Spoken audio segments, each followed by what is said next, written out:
اللہ تعالیٰ نے انسانیت کی ہدایت اور رہنمائی کے لیے انبیاء کرام کا سلسلہ جاری فرمایا تھا، اور یہ سلسلہ تقریباً 1,24,000 انبیاء پر مشتمل تھا۔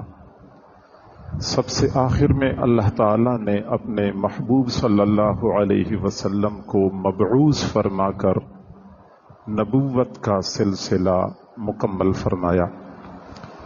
حضور صلی اللہ علیہ وسلم کو اللہ تعالیٰ نے جس معاشرے کی اصلاح کے لیے مبعوث فرمایا تھا وہ دنیا کا پست ترین معاشرہ تھا۔ کوئی ایسی خرابی نہیں ہے جو اس معاشرے میں موجود نہیں تھی۔ انسان کی اخلاقی قدریں انتہائی حد تک گر چکی تھیں، امن و امان بالکل ناپید تھا، معاشی بدحالی آخری حدوں کو چھو رہی تھی۔ انسانیت نام کی کوئی چیز اس معاشرے میں موجود نہیں تھی۔ سنگ دل باپ اپنی نوزائیدہ بیٹی کو زندہ درگور کیا کرتا تھا اور اس پر فخر محسوس کرتا تھا۔ بیٹیوں کو اپنے گھر میں زندہ رکھنا باعث عار سمجھا جاتا تھا۔ شراب نوشی اس معاشرے میں اتنی عام تھی، بچہ پیدا ہوتا تھا تو اس کے حلق میں سب سے پہلا قطرہ شراب کا ٹپکایا کرتے تھے۔ بنو خزاعہ قبیلے کا ایک سردار تھا، بیت اللہ کا متولی تھا، بیت اللہ کا چابی بردار تھا۔ اس کو شراب کی ضرورت پڑ گئی، لیکن شراب مل نہیں رہی تھی۔ قریش قبیلے کے سردار کے پاس شراب کا ایک مٹکا تھا، چنانچہ اس نے شراب کا سودا کر لیا۔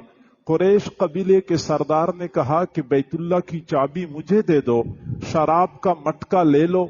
اس نے سودا قبول کر لیا، گویا کہ اس بندے نے ایک مٹکا شراب کے بدلے بیت اللہ کو بیچ دیا تھا۔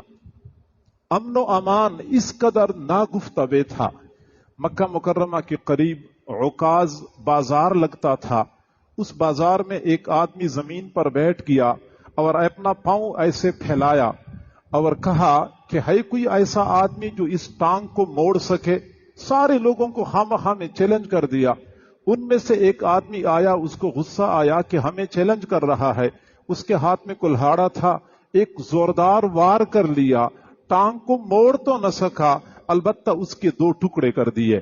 پھر اس آدمی کے خاندان کے لوگ آئے، اس کو قتل کر دیا، اس کے خاندان کے لوگ آئے، ان کو قتل کر دیا۔ بلا مبالغہ 100 سال سے زیادہ عرصے تک یہ لڑائی چلتی رہی، سینکڑوں لوگ اس میں قتل ہوئے۔ بات اتنی تھی کہ ہے کوئی ایسا آدمی جو اس ٹانگ کو موڑ سکے؟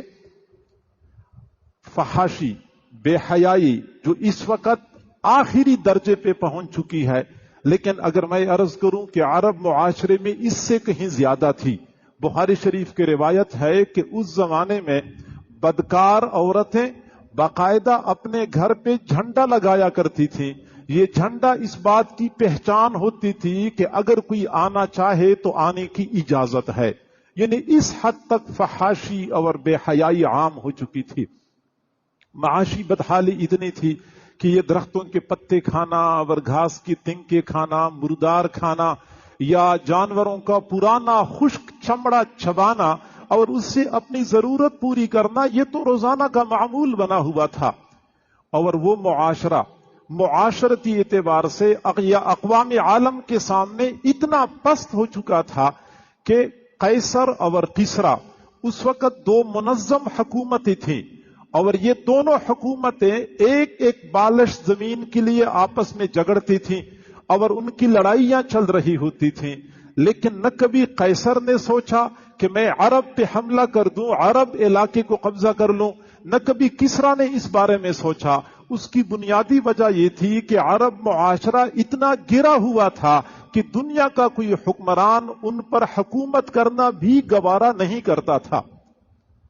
پھر جب آپ صلی اللہ علیہ وسلم تشریف لائے تو چند سالوں کی قلیل مدت میں آپ صلی اللہ علیہ وسلم نے اس معاشرے میں وہ انقلاب برپا کر دیا، وہ تبدیلیاں لے کے آ گئے کہ انسانی عقل حیران ہو جاتی ہے کہ معاشی بدحالی اتنی تھی کہ خود آپ صلی اللہ علیہ وسلم کے گھر میں پورا مہینہ چولہا نہیں جلتا تھا، لیکن آپ کی بہترین انتظام نے مسلمانوں کو اتنا خوشحال بنایا.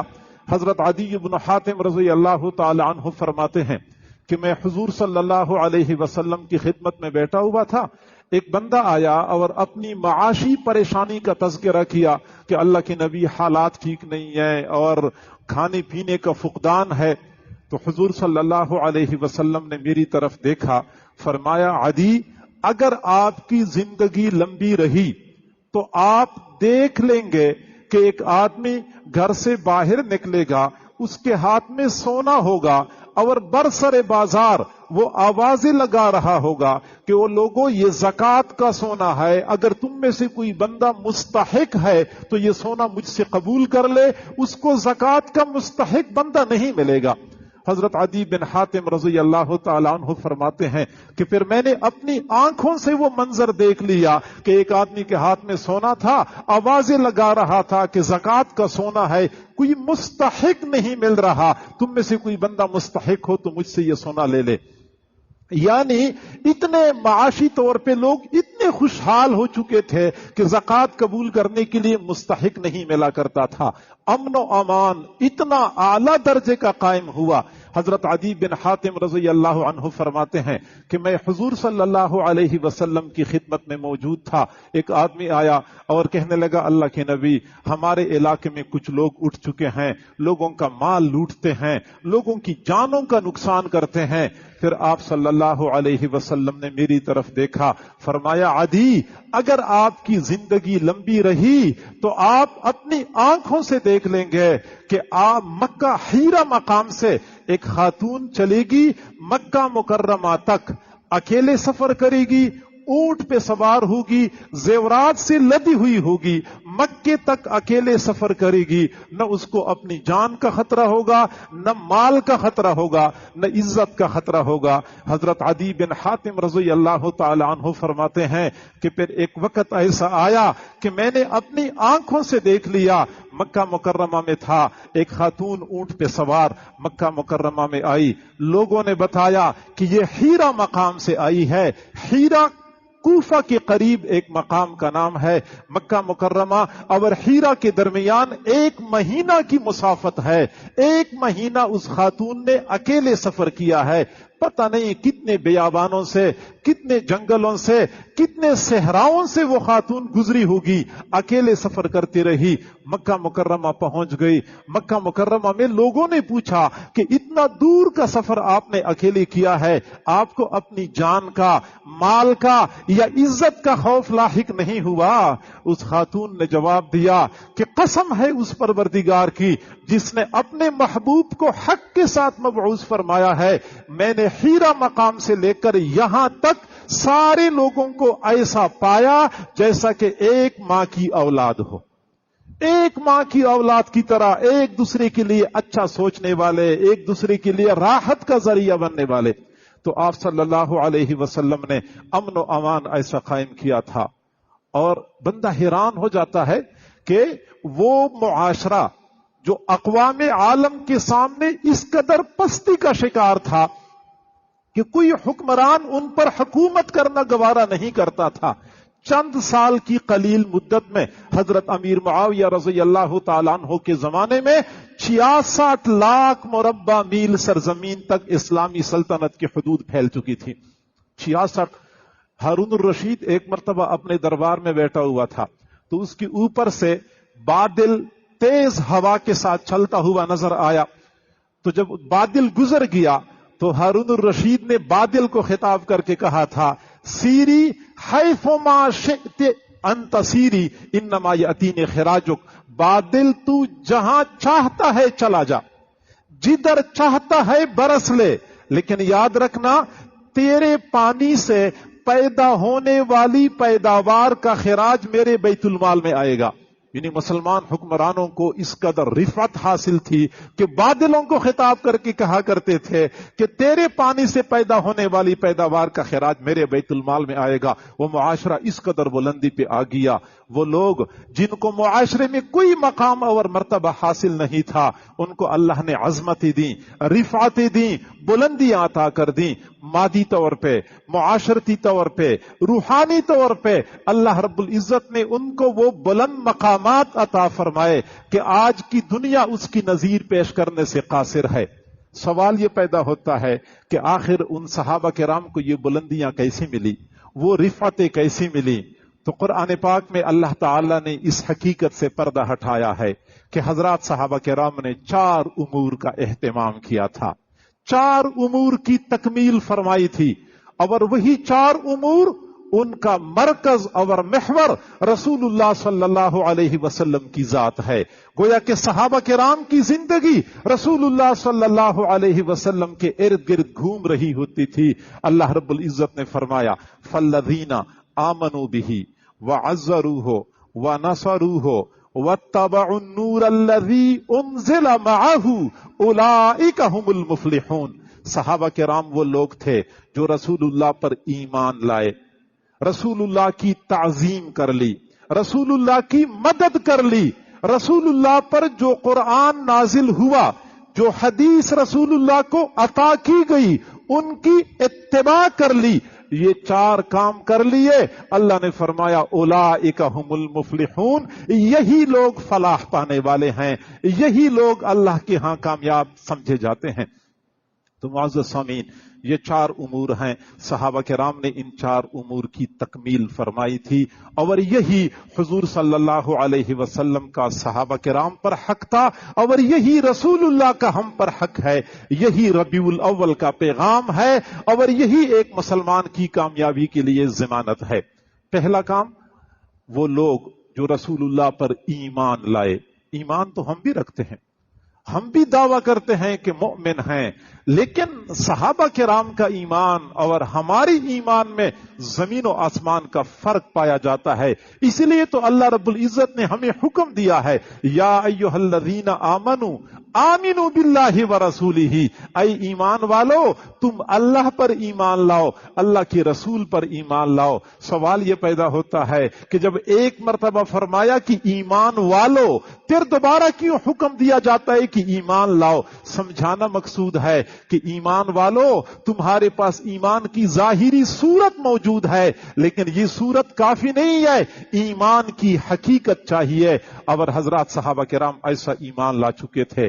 ان کا ایمان کیسے تھا؟ اللہ تعالیٰ نے دنیا والوں کے سامنے بطور معیار کے پیش فرمایا تھا آمنو کما آمن الناس، ایسا ایمان لاؤ جیسا کہ یہ لوگ ایمان لائے. جیسے یہ لوگ ایمان لائے ہیں ایسا ایمان لاؤ گی تو معتبر ہے. غیر متزلزل ایمان. حضرت بلال رضی اللہ تعالی عنہ، حضرت سمیہ رضی اللہ تعالی عنہا، حضرت عمار اور یاسر کے حالات کا مطالعہ کریں تو پتہ چلتا ہے کہ ان حضرات کا ایمان کیسے تھا اور کیسے معیاری ایمان ہم سے مطلوب ہے. حضرت سیدنا صدیق اکبر رضی اللہ تعالی عنہ کا ایمان کیسے تھا؟ بلا تردد ایمان. ایمان کے حوالے سے اپنی عقل کو کبھی بھی درمیان میں نہیں لاتے تھے. حضور نے فرمایا، جو کچھ فرمایا سچ فرمایا. صحیح بخاری شریف کی روایت ہے، آپ صلی اللہ علیہ وسلم نے ایک موقع پر ارشاد فرمایا کہ پچھلی امتوں میں ایک آدمی تھا، وہ گائے پر سوار تھا. اب گائے کو تیز چلانے کے لیے جو اس نے کوڑا مارا، گائے نے کہا انا لم نخلق لہذا، میں تو سواری کے لیے پیدا ہی نہیں ہو چکی، انما خلقت للحراسہ، مجھے تو صرف کھیت میں ہل چلانے کے لیے پیدا کیا گیا ہے. اب ایک طرف آپ مجھ پہ سواری کر رہے ہیں، دوسری طرف مجھے مار بھی رہے ہیں. اب جب حضور نے فرمایا کہ گائے نے مالک کو یہ بات کر لی تو مجلس میں کچھ منافقین موجود تھے. منافقین نے کہا سبحان اللہ، بقرہ تتکلم، گائے بھی بات کرتی ہے. غائبی بات کرتی ہے؟ تو آپ صلی اللہ علیہ وسلم نے فرمایا فَإِنِّي أُؤْمِنُ بِهَذَا وَأَبُو بَكْرَ وَعُمَرَ، میرا بھی اس بات پر ایمان ہے، ابو بکر کا بھی اس بات پر ایمان ہے، اور عمر کا بھی اس بات پر ایمان ہے۔ راوی کہتے ہیں کہ وَمَا هُمَا ثَمَّ، اور یہ دونوں حضرات وہاں موجود نہیں تھے۔ حضور صلی اللہ علیہ وسلم کو ان پر اتنا اعتماد تھا، اگرچہ موجود نہیں تھے، پہلے سے فرمایا کہ ان حضرات کا اس بات پر ایمان ہے۔ حضور صلی اللہ علیہ وسلم کے صحابہ میں حضرت خزیمہ رضی اللہ تعالی عنہ تھے۔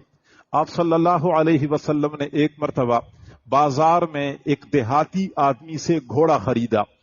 دیہاتی آدمی کو فرمایا کہ آپ میرے ساتھ میرے گھر چلیں، میں آپ کو وہاں پیسے دے دیتا ہوں۔ دیہاتی آدمی ساتھ روانہ ہو گیا۔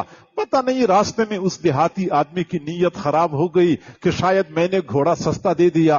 جب تشریف لائے حضور صلی اللہ علیہ وسلم نے پیسے دینے چاہے، وہ دیہاتی آدمی نے کہا کہ میں نے تو آپ کو گھوڑا بیچا بھی نہیں، آپ تو خامخواہ میں دعویٰ کر رہے ہیں، میں نے تو بیچا بھی نہیں، اگر آپ نے مجھ سے گھوڑا خریدا ہے تو کوئی آپ کا گواہ ہے؟ اب حضور صلی اللہ علیہ وسلم نے کوئی گواہ تو پہلے سے قائم ہی نہیں کیا تھا، صحابہ کرام میں سے کوئی بندہ بھی گواہی دینے والا نہیں تھا۔ حضرت خزیمہ رضی اللہ تعالیٰ عنہ کھڑے ہو گئے، عرض کیا کہ اللہ کے نبی، میں اس بات کی گواہی دیتا ہوں کہ آپ نے اس سے گھوڑا خریدا ہے۔ حضور نے فرمایا کہ خزیمہ آپ تو اس وقت تھے بھی نہیں، تو آپ کیسے گواہی دیتے ہیں؟ حضرت خزیمہ رضی اللہ عنہ نے فرمایا کہ اللہ کی نبی، آپ ہمارے پاس آسمان کی خبریں لے کے آتے ہیں، ہم بند آنکھوں کے ساتھ تسلیم کرتے ہیں، تو آپ کی زمین کی باتیں ہم تسلیم کیوں نہ کریں؟ لہٰذا میں گواہی دیتا ہوں کہ آپ نے گھوڑا خریدا ہے۔ پھر اس دن سے حضور صلی اللہ علیہ وسلم نے حضرت خزیمہ کو یہ اعزاز عطا فرمایا کہ وہ اکیلے ہوتے تھے لیکن ایک بندے کی گواہی دو بندوں کے برابر سمجھی جاتی تھی۔ حضرت خزیمہ ذو الشہادتین کہلائے جاتے ہیں کہ وہ دو گواہیوں والے تھے، یعنی آسمان کی خبریں ماننے والے، زمین کی خبریں ماننے والے۔ ایسا ایمان صحابہ کرام کا تھا، ایسا ایمان مطلوب ہے۔ آمنوا بہ وعزروہ، صحابہ کرام نے حضور صلی اللہ علیہ وسلم کی تعظیم کی تھی۔ تعظیم کیسے کرتے تھے؟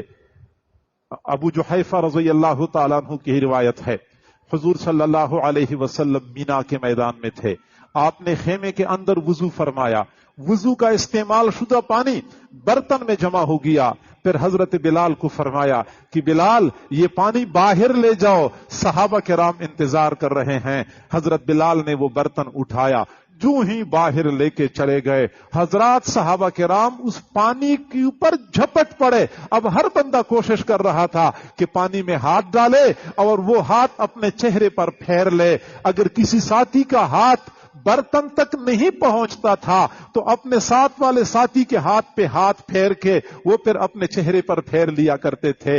حضور صلی اللہ علیہ وسلم کی وضو کا مستعمل پانی اس قدر محبت اور عقیدت کے ساتھ استعمال کرتے تھے۔ صلح حدیبیہ کا واقعہ ہے، حضور صلی اللہ علیہ وسلم سے مذاکرات کرنے کے لیے کفار کی جانب سے حضرت عروہ بن مسعود ثقفی رضی اللہ عنہ نمائندہ کے طور پہ آئے۔ حضرت عروہ بن مسعود ثقفی ابھی مسلمان نہیں ہو چکے تھے، مذاکرات کے لیے آئے، حضور صلی اللہ علیہ وسلم سے بات چیت کر رہے تھے، بات چیت بھی کر رہے تھے اور ساتھ ساتھ صحابہ کرام کے حالات کا جائزہ بھی لے رہے تھے، بنظر غائر دیکھ رہے تھے کہ صحابہ کرام حضور صلی اللہ علیہ وسلم کے ساتھ کس قدر محبت اور عقیدت کا مظاہرہ کر رہے ہیں۔ وہ بڑے جہاندیدہ آدمی تھے۔ خیر مذاکرات تو کامیاب نہیں ہوئے، وہ واپس چلے گئے اور مشرکین مکہ سے کہنے لگے قد وفدت کسریٰ فی قومہ، میں کسریٰ کے دربار میں گیا تھا، مجھے کسریٰ کے دربار کے حالات کا پتہ ہے، میں قیصر کے دربار میں گیا تھا، میں نے قیصر کے دربار کے حالات کو دیکھا ہے، میں نے نجاشی کے دربار کے حالات کو دیکھا ہے، لیکن قسم ہے پروردگار کی کہ میں نے کسی بھی دربار میں اپنے بادشاہ کو اس قدر قابل احترام نہیں دیکھا ہے جس قدر قابل احترام میں نے مسلمانوں کے پیغمبر کو مسلمانوں کے درمیان دیکھا ہے. چنانچہ مسلمانوں کا پیغمبر جب بولتا ہے تو سارے لوگ ہمتن گوش ہو کے متوجہ ہو جاتے ہیں، اور جب وہ خاموش ہوتا ہے تو سارے لوگ ان کی مجلس میں سر جھکا کے بیٹھ جاتے ہیں جیسا کہ ان کے سروں پر پرندے بیٹھے ہوتے ہیں. اور یہ لوگ اتنی محبت کرتے ہیں کہ جب وہ لعاب تھوکتا ہے تو صحابہ کرام ان کا لعاب زمین پہ گرنے نہیں دیتے، ہاتھوں میں اٹھا لیتے ہیں اور اپنے چہروں پر مل رہے ہوتے ہیں. حضور صلی اللہ علیہ وسلم کے لعاب مبارک کے ساتھ ان حضرات کا اس قدر تعظیم اور احترام والا معاملہ تھا کہ لعاب کو بھی زمین پر نہیں گرنے دے رہے تھے. عزروہ، انہوں نے رسول اللہ کی تعظیم کی، ونصروہ، انہوں نے رسول اللہ کی مدد کی. ایسی مدد کی کہ کسی پیغمبر کے ساتھیوں نے اپنے پیغمبر کی ایسی مدد نہیں کی جیسا کہ حضور صلی اللہ علیہ وسلم کے صحابہ نے حضور کی مدد کی تھی. حضرت سیدنا صدیق اکبر کے حالات کا مطالعہ کریں، حضرت عمر کے حالات کا مطالعہ کریں، پھر آپ حضرات بدر کے حالات پڑھ لیں، احد کے حالات پڑھ لیں، حنین کے حالات پڑھ لیں. حضور صلی اللہ علیہ وسلم بدر کے موقع پہ قافلے کا تعاقب کرنے کے لیے روانہ ہو چکے تھے. صحابہ کرام بھی تھوڑے تھے، اسلحہ بھی کوئی خاص نہیں تھا. آپ تو قافلہ کا تعاقب کر رہے تھے، قافلہ بچ نکلنے میں کامیاب ہو گیا، لیکن دوسری جانب کفار کی طرف سے آنے والے ایک بڑے لشکر سے آپ کا سامنا ہوا. آپ صلی اللہ علیہ وسلم کو غیر متوقع حالت کا سامنا کرنا پڑا. صحابہ کرام سے پوچھا، اشیروا علی ایھا الناس، لوگوں مجھے مشورہ دو، مجھے کیا کرنا چاہیے. حضرت ابو بکر صدیق رضی اللہ تعالیٰ عنہ نے بہت ہمت کے ساتھ اپنی وفاداری کا یقین دلایا اور حضور صلی اللہ علیہ وسلم سے عرض کیا، آپ جو حکم فرمائیں گے ہم سب کچھ کر گزرنے کے لیے تیار ہیں. آپ نے پھر فرمایا، اشیروا علی ایھا الناس، لوگوں مجھے مشورہ دو، مجھے کیا کرنا چاہیے. حضرت عمر رضی اللہ عنہ کھڑے ہو گئے، انہوں نے بلیغ انداز میں حضور صلی اللہ علیہ وسلم کی مدد اور نصرت کا یقین دلایا.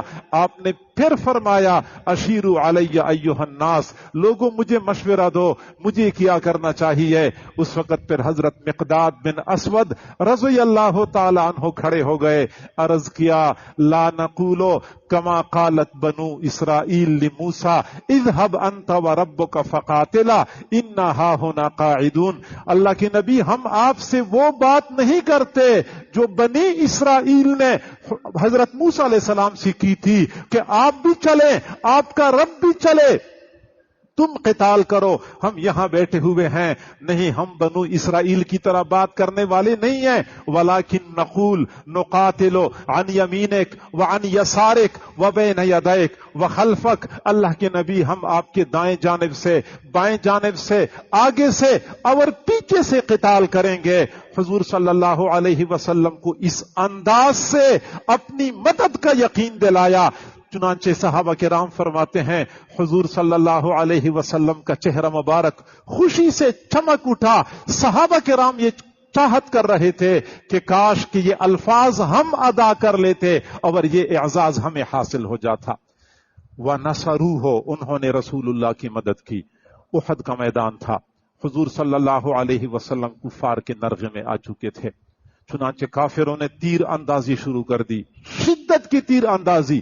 حضرت ابو دجانہ رضی اللہ تعالیٰ عنہ آگے بڑھے، حضور صلی اللہ علیہ وسلم کے سامنے کھڑے ہو گئے اور ایسے کھڑے ہوئے کہ رخ حضور کی جانب تھا، پشت کفار کی جانب تھی. اپنی جسم کی ڈھال بنا کے حضور کے سامنے کھڑے ہو گئے. پیچھے سے کفار تیر پہ تیر مار رہے تھے. حضرت ابو دجانہ رضی اللہ تعالیٰ عنہ اپنی پشت پر وہ تیر لے رہے تھے، لیکن حضور صلی اللہ علیہ وسلم تک ایک تیر پہنچنے نہیں دیا. حضرت طلحہ رضی اللہ تعالیٰ عنہ نے ایک موقع پر اسی غزوہ احد میں اپنا ہاتھ آگے کر دیا تھا. تیر جب آتے تھے ہاتھ آگے کرتے تھے، اپنے ہاتھ پر تیر روکتے تھے. پھر تیر آتا تھا، ہاتھ آگے کرتے تھے، ہاتھ پہ روکتے تھے. 36 تیر اپنے ہاتھ پہ روک لیے تھے. اور حضرت ابو بکر صدیق فرماتے ہیں، رأیت ید طلحہ شلّا، میں نے طلحہ کا ہاتھ مکمل شل دیکھ لیا تھا. اور اس لیے حضرت طلحہ کو زندہ شہید کا خطاب دیا جاتا ہے. حضرت سیدنا صدیق اکبر رضی اللہ تعالیٰ عنہ نے فرمایا کان ذالک الیوم کلہ لطلحہ، وہ دن سارا کے سارا طلحہ کا دن تھا. گویا کہ طلحہ نے ایسی بہادری دکھائی کہ پورا دن ان کی ذات کے ارد گرد گھوم رہا تھا. تو نصروہ، انہوں نے رسول اللہ کی مدد کی. اور آگے فرمایا واتبعوا النور الذی انزل معہ، صحابہ کرام نے اس نور کی اتباع کر لی جو نور رسول اللہ کے ساتھ اتارا گیا تھا. وہ قرآن ہے، وہ حدیث ہے. صحابہ کرام نے قرآن و حدیث کی اتباع کر لی اور ایسی اتباع کر لی کہ حق ادا کر دیا. چنانچہ میں نے پہلے عرض کیا یہ لوگ شراب کے رسیا تھے، شراب نوشی کرتے تھے. لیکن جب شراب کی حرمت کا حکم نازل ہوا، حضرت انس بن مالک رضی اللہ تعالیٰ عنہ فرماتے ہیں کہ حضور صلی اللہ علیہ وسلم حضرت ابو طلحہ رضی اللہ تعالیٰ عنہ نے اپنے ساتھیوں کی دعوت کی تھی. کھانا کھانے کے بعد شراب کا دور چل رہا تھا. میں لوگوں کو شراب کے پیالے بھر بھر کے پیش کر رہا تھا. لوگوں نے شراب کے پیالے ہاتھوں میں پکڑے ہوئے تھے، منہ کے قریب لے جا چکے تھے. کیا گلی میں سے کسی بندے کی آواز آئی الا ان الخمر قد حرمت، الا ان الخمر قد حرمت، سنو شراب حرام ہو چکی ہے، سنو شراب حرام ہو چکی ہے. فرماتے ہیں ان لوگوں نے یہ نہیں پوچھا کہ یہ اعلان کرنے والا کون ہے، پتہ نہیں سچ بول رہا ہے یا جھوٹ بول رہا ہے، نہیں پوچھا. فوراً شراب کی پیالے اپنے منہ سے نیچے کر لیے، شراب گرا دی، مٹکے توڑ دیے. مدینہ کی گلیوں میں پانی کی طرح شراب بہ رہی تھی. وہ صحابہ کرام تھے جو حضور صلی اللہ علیہ وسلم کی جانب سے جاری ہونے والے ایک اعلان پر سال ہر سال کی عادت کو ایک لمحے میں ترک کر چکے تھے. رسول اللہ کے حکم کی اتباع، رسول اللہ پر نازل ہونے والے قرآن پاک کی اتباع. قرآن پاک میں اللہ رب العزت نے صحابیات کو حکم دیا وَقَرْنَ فِي بُيُوتِكُنَّ، اپنے گھروں میں قرار پکڑ لو. صحابیات گھروں سے باہر نہیں نکلا کرتی تھیں. حضور صلی اللہ علیہ وسلم کی وفات کے بعد حضرت سودا رضی اللہ تعالی عنہا اپنے چھوٹے سے حجرے میں زندگی گزار رہی تھی. چھوٹے سے حجرے سے باہر نہیں نکلا کرتی تھی. کسی نے پوچھا الا تحجین وتعتمرین، جیسے عام لوگ حج اور عمرہ کرتے ہیں آپ حج اور عمرہ کیوں نہیں کرتی؟ مدینہ منورہ مکہ مکرمہ سے اتنا دور تو نہیں ہے، آپ آسانی سے حج اور عمرہ کر سکتی ہیں. حضرت سودا رضی اللہ تعالی عنہ نے جواب دیا قد حججت واعتمرت مع النبی صلی اللہ علیہ وسلم، میں نے حضور صلی اللہ علیہ وسلم کی معیت میں ایک مرتبہ حج کیا تھا، اسی حج کے سفر میں میں نے عمرہ کیا تھا. والآن امرنی ربی ان اقر فی بیتی، اب میرے رب نے مجھے حکم دیا ہے کہ میں گھر میں قرار پکڑ لوں، میں گھر سے باہر نہیں جاؤں گی. راوی کہتا ہے واللہ، قسم ہے خدا کی، ما خرجت من باب حجرتها حتی اخرجت جنازتها، حضرت سودا رضی اللہ تعالی عنہ اپنے حجرے کے دروازے سے باہر نہیں نکلی یہاں تک کہ ان کا جنازہ نکال دیا گیا. وقرن فی بیوتکن پہ وہ عمل کر رہی تھی. چنانچہ حضرات صحابہ کرام کا یہ چار امور میں ممتاز مقام تھا. آمنوا بہ، رسول اللہ پر ایمان لائے، وعزروہ، رسول اللہ کی تعظیم کرتے رہے، ونصروہ، رسول اللہ کی مدد کرتے رہے. رسول اللہ جو قرآن اور حدیث لے کے آئے تھے ان کی اتباع کرتے رہے. جب انہوں نے یہ چار کام کر لیے، اللہ رب العزت نے آخر میں فرمایا اولئک ھم المفلحون، یہی لوگ فلاح پانے والے ہیں. یہی چار امور رسول اللہ کا ہم پر حق ہے، صحابہ کرام پر حق ہے، اور یہی چار امور ہمارے لیے فلاح اور کامیابی کی ضمانت ہے.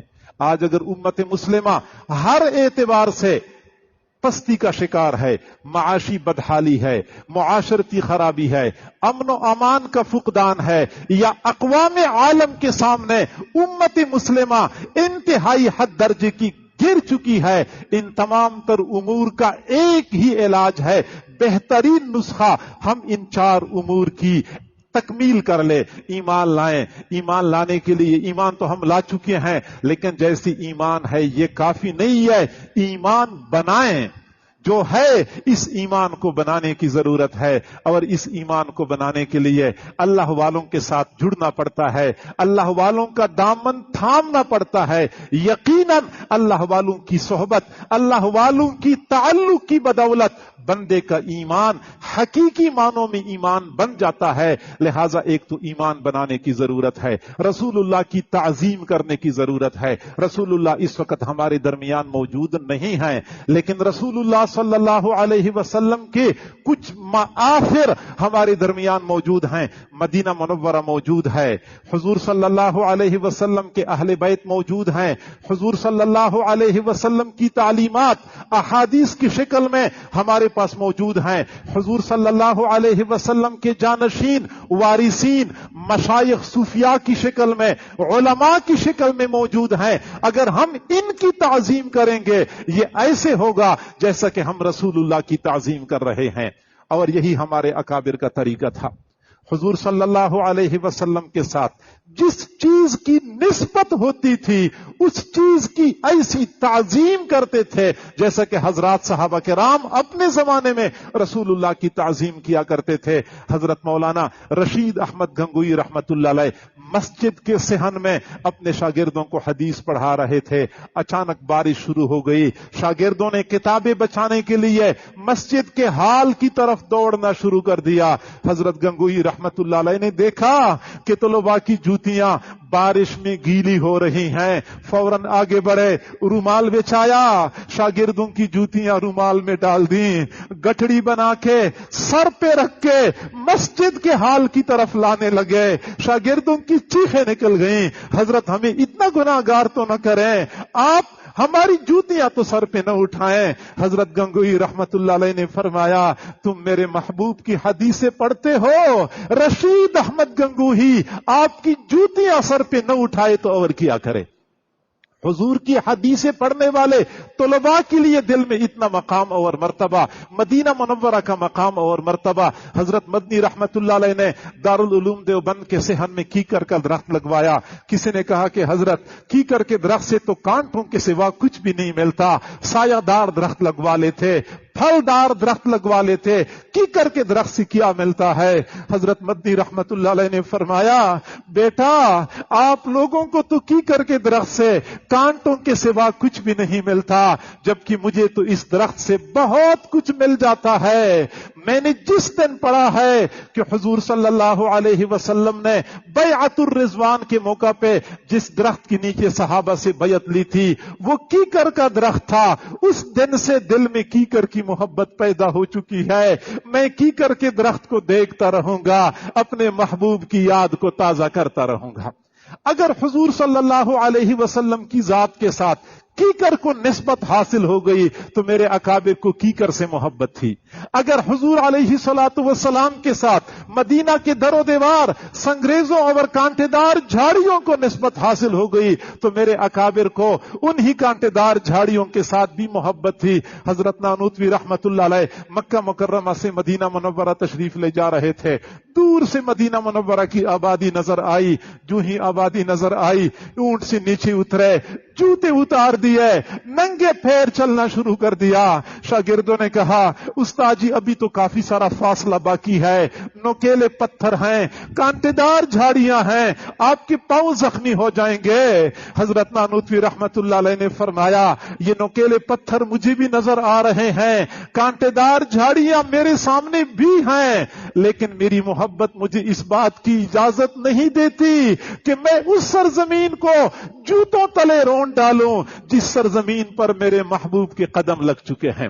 عزرو ہو، رسول اللہ کی تعظیم کا تقاضا یہ ہے کہ رسول اللہ کے ساتھ جس چیز کی نسبت ہے، جس شخصیت کی نسبت ہے، ہم اس کی تعظیم کریں، یہ رسول اللہ کی تعظیم ہے۔ وَنَصَرُوا ہو، رسول اللہ کی مدد کرنی ہوتی ہے۔ رسول اللہ اس وقت ہمارے درمیان موجود نہیں، ہم رسول اللہ کے دین کی مدد کریں۔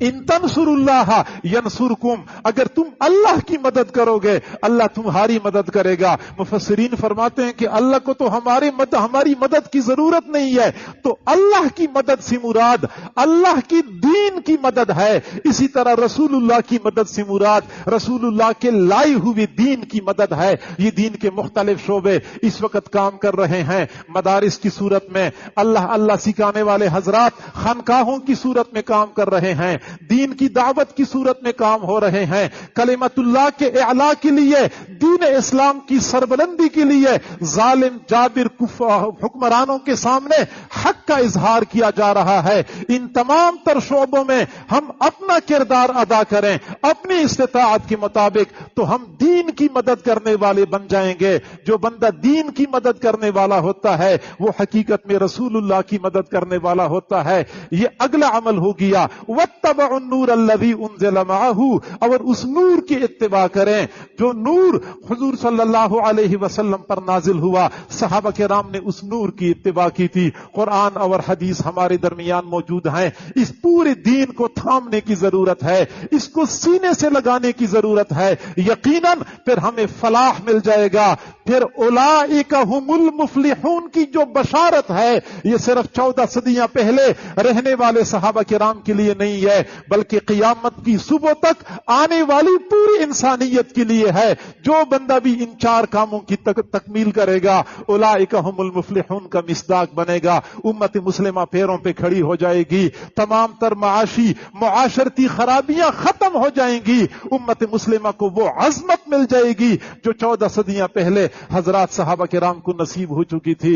اللہ تعالی ہم سب کو سمجھنے اور عمل کرنے کی توفیق عطا فرمائے۔ وآخر دعوانا ان الحمد للہ رب العالمین۔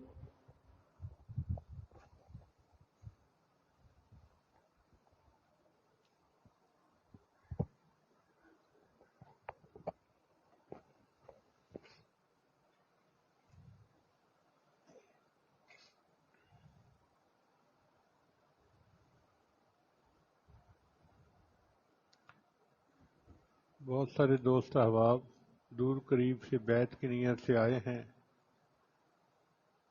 تو اس وقت بیعت کے کلمات پڑھائے جائیں گے، سچے دل کے ساتھ پیچھے پیچھے پڑھتے جائیے۔ پڑھیے بسم اللہ الرحمن الرحیم، لا الہ الا اللہ محمد الرسول اللہ،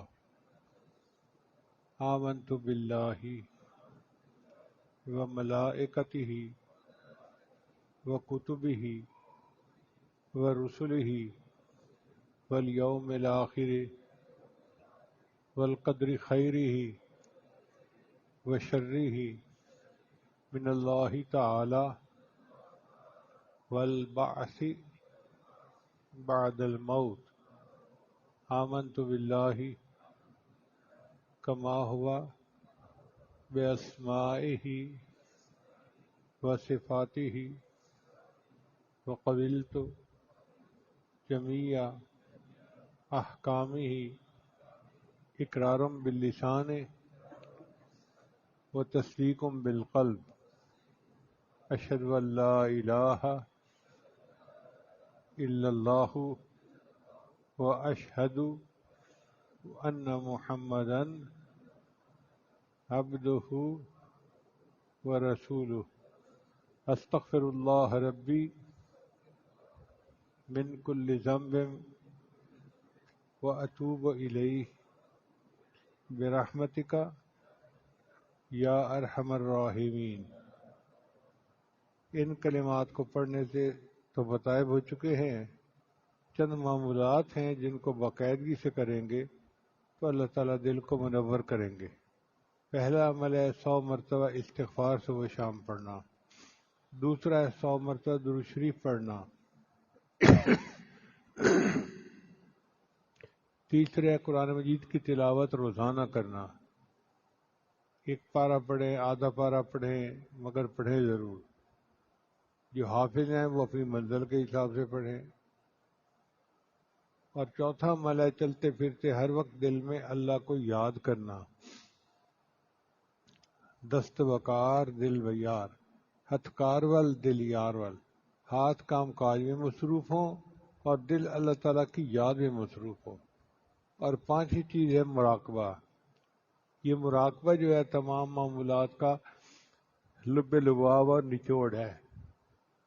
طریقہ بڑا آسان ہے، جب نماز پڑھ کے فارغ ہوں تو تھوڑی دیر کے لیے اللہ سے لو لگا کے بیٹھیں کہ اللہ کی رحمت آ رہی ہے، دل میں سما رہی ہے، دل کی ظلمت اور سیاہی دور ہو رہی ہے، اور میرا دل اللہ اللہ اللہ بول رہا ہے، میں سن رہا ہوں۔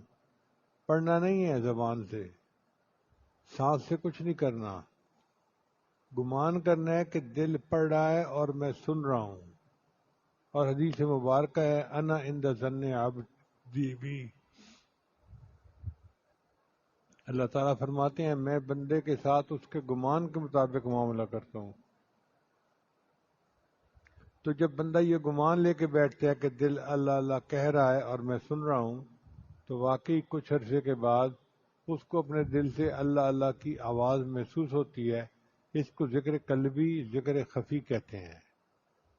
یہ نعمت اگر نصیب ہو جائے تو پھر انسان کو زندگی کا مزہ آ جاتا ہے۔ دعا ہے اللہ تعالیٰ سب کو اپنے مقبول بندوں اور بندیوں میں شامل فرمائے۔ جزاکم اللہ۔ اب